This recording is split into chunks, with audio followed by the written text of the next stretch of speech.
Well, here we go. We are heading towards the border.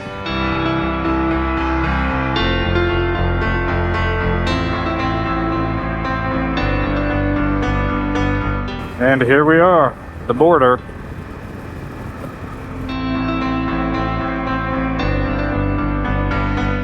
Now I just got to figure out where I'm going here.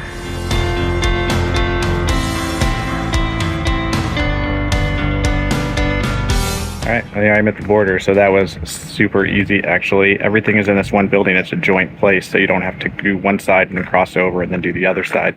So that made it really easy. Stamp out of Ecuador, cancel out your tip.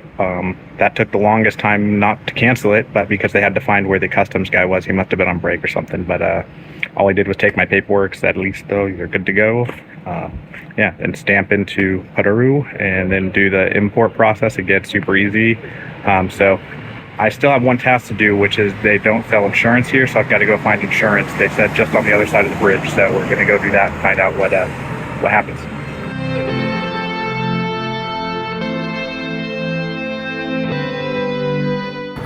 ¿Ya envié tu documentación? Sí. Ya, llama a esto, que tenga buen día.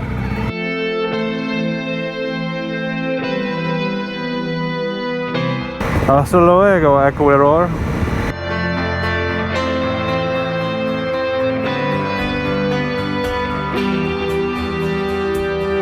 Bienvenidos a Peru. Yeah, I saw a sign, so let's go see. We're gonna probably have to ask the people. Alright, well, here we are. You just pop in here and you can buy your slot, which is your insurance.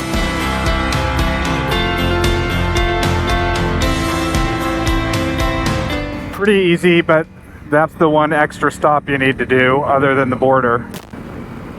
But we were through pretty quick because it's only 10 o'clock and I got everything done. The thing I need to do though is I have no cell service and I'm gonna need to buy cell service.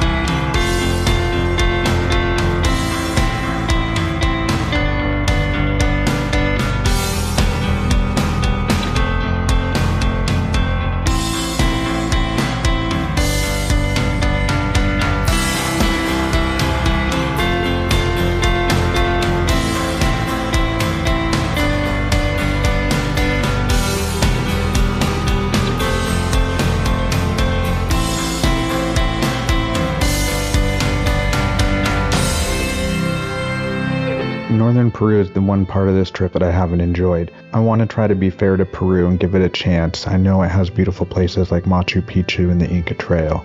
Northern Peru, however, I didn't find to be one of them. The amount of garbage saddened me, and I wasn't sure how to process this all, and it became a part of the trip that I just struggled to get through.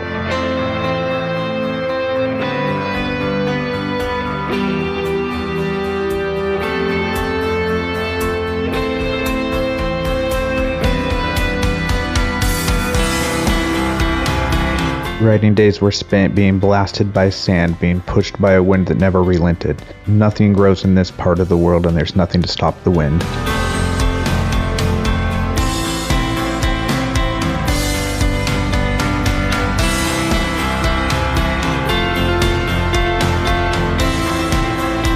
I did find places that I very much enjoyed, like the small fishing village of Tortuga and then the hostel Gabriela, where Gabriela made me feel very welcome and at home.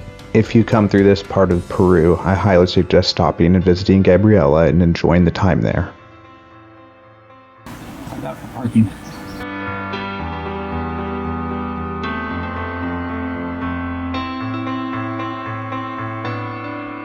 This may have been a low point in the trip. I was frustrated and disheartened. Let me show you now how the search for breakfast one morning unfolded. Buenos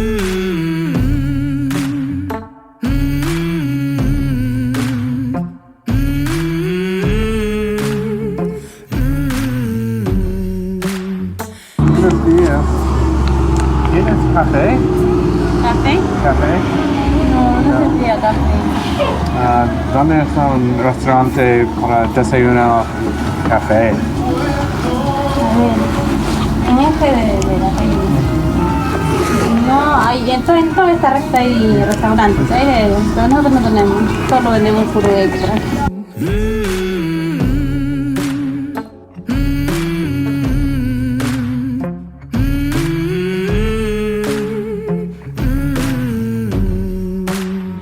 I've seen a whole lot of cevicherias, no coffee.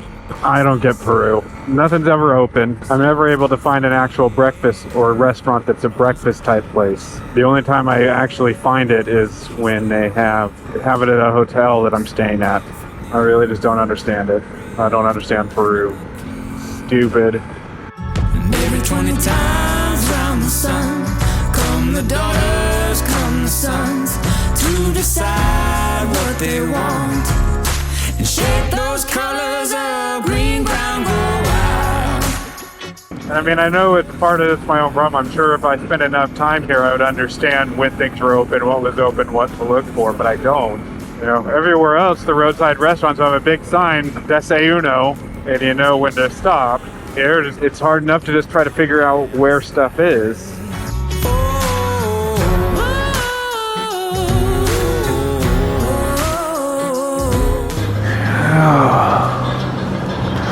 Yeah, let's get some caffeine some way. There's a new way to paint the page, so each face has a name and a home. Look how cool it was.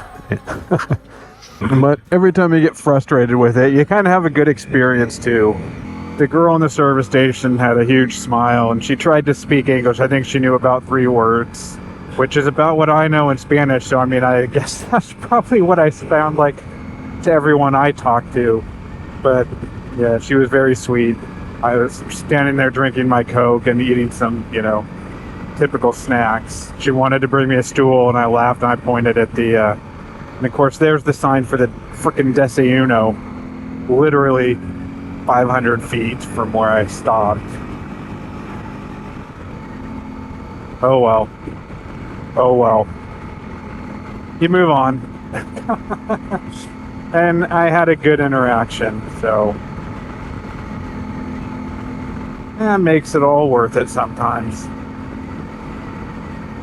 Here's all the restaurants.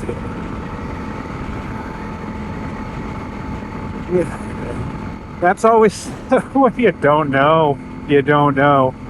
It's like, should I just give up and stop and go to the gas station and get a Coke and you know, some chips and cookies, or do you keep soldiering on, because otherwise you keep going and it's noon before you find anything.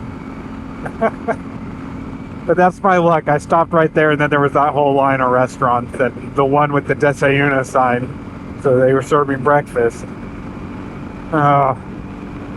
Frustrating sometimes.